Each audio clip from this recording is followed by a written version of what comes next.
On May 26, 1959, Archer Romero, speaking in his role as the Vice Chairman of the Harris County Board of Park Commissioners, rather than his other role as Chairman of the Board of the Houston Fat Stock Shows, gave an optimistic report on the progress towards selecting the location for the Harris County Sports Center.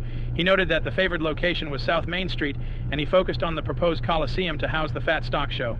At this annual meeting of the show's members and directors, Romero expressed his hope that agreement might be reached in a matter of weeks.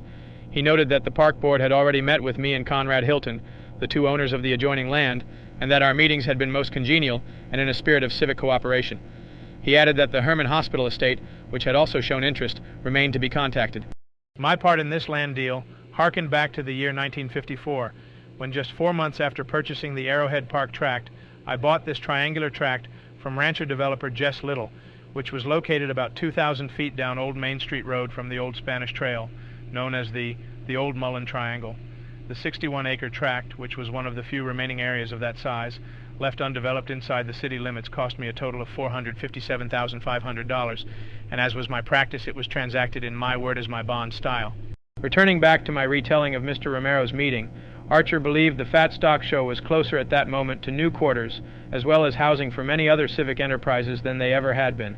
He hoped he could report back in a few weeks with an agreement for the approval of the show's Building and Grounds Committee. He explained that the park commissioners hoped to use the 230-odd acres of land the show owned off South Main Street as a start toward a plot of about 350 acres in the same locality.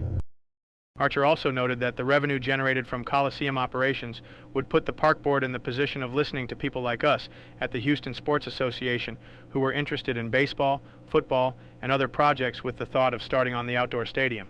He clarified that the revenue would govern the issuance of bonds for the start of additional facilities.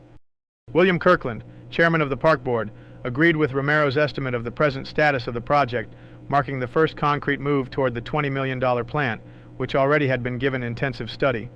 Romero cautioned the audience by stating there was nothing definite yet, but his optimism tempered his caution.